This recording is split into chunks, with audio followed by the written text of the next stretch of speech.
Welcome back, everyone. Today we're going to go over the hip hinge. Our three rules on all our major complex movements are they have to be safe, they have to positively affect the tissue, and they have to translate to real life. But without mastering this movement, none of your leg or core exercises where you have load on your whole body are actually going to do any of those three things. If you have a proper hip hinge, you're going to exponentially lower your chances of hurting your back. You're going to actually engage the muscle groups we're trying to engage, and in this case, mostly the glutes, but also the hamstrings and the spinal erectors in a supporting role. And then also it's going to translate to real life because you're going to be able to do all these movements, such as reaching over and picking up a child off the ground, or even just a piece of paper. People underestimate how many times back injuries happen just reaching down to pick up something light because you're not paying attention. So the hip hinge movement is going to allow us to do that. And I'm going to give you a few tips and tricks that I use with my clients. And for those, if you're having trouble with this movement, I recommend having a wall and some sort of stick. A broomstick would work, anything that is nice and straight and at least yay long, because you're going to need it to go across your back.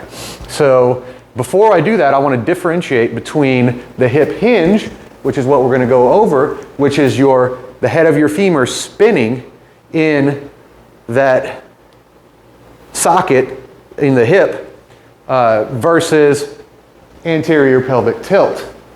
Okay, so you see the difference. If I'm hinging, it looks the same from here down, but watch my low back as I go in to that anterior pelvic tilt. So we want to start from the right position. If this is a problem for you and you have trouble straightening out, then get a wall, shoulders, butt, head all against the wall, put your hand here, and then tighten up your abs.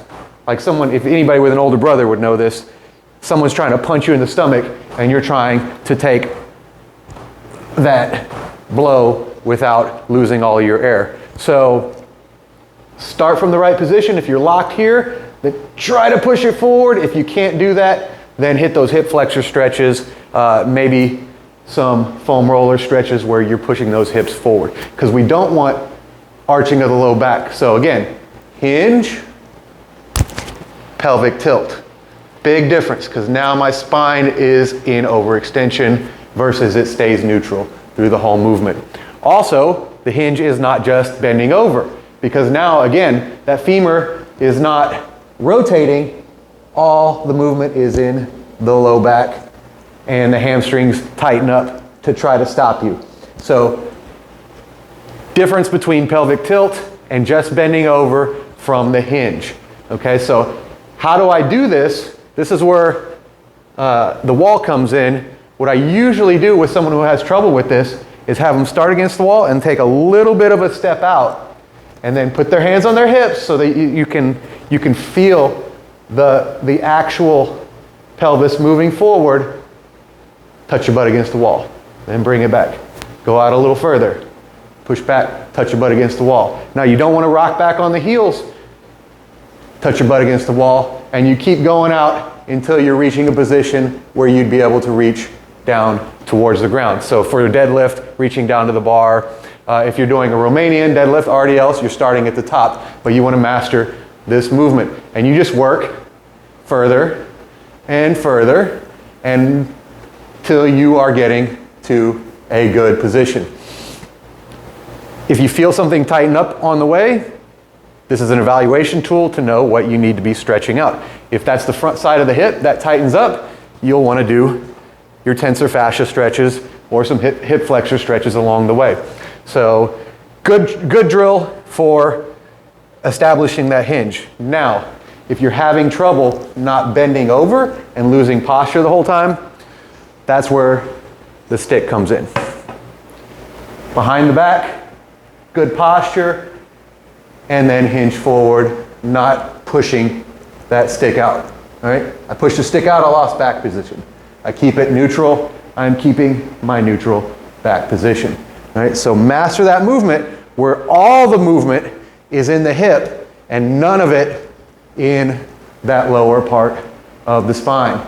Again, until you get to a deep enough position that you can do all of your training reaching down to pick up the bar, kettlebell, dumbbell, whatever it is. So another version of that you can do, let me turn the other direction, is you can set that straight up your back and go from there. And you will feel, if you lose that back position, so straight like this, there should be some space between your lower back and that stick. And if you feel that bottom part of your back touch the stick, that means you're losing position on the way down. So again, you can train that. I recommend doing both of those till you're just really comfortable in that position. So anytime we do a hinging motion, I mean, even the bridges off the ground, you want to focus on that. Now from a tissue perspective, if I'm able to do that, my primary mover is going to be my glutes. If you're just bending over and there's no spin of that femur in that hip socket, the glutes never stretch out. All that stretches out is your spinal erectors on the way down, and then eventually your hamstring as you get lower. But if that joint, if that bone rotates in the joint, then the glutes actually stretch out, and because they are being pulled to their optimal stretch, they're going to be the prime mover, and then you squeeze those butt cheeks to get back to the top. So starting from a good position, abs tight, lumbar spine in its natural position, no extra tilt of the hip, and then pushing back where everything moves at once. If you don't have a stick, you can use your hand like this, kind of as a tactile cue, because you'll feel it push against that. So master this, then wean off all the other cues until you're comfortable with it, and then you can start adding load. If you're still uncomfortable with it, go find a good trainer that can help you, watch you, take you through those or similar drills so you can master it. And I don't have you in front of me, so the common disclaimer obviously is you're entering at your own risk. These are just things that work with my clients and work with myself. Now, like, share, subscribe, send me to your friends, your family, and let's keep this thing going. Thank you very much.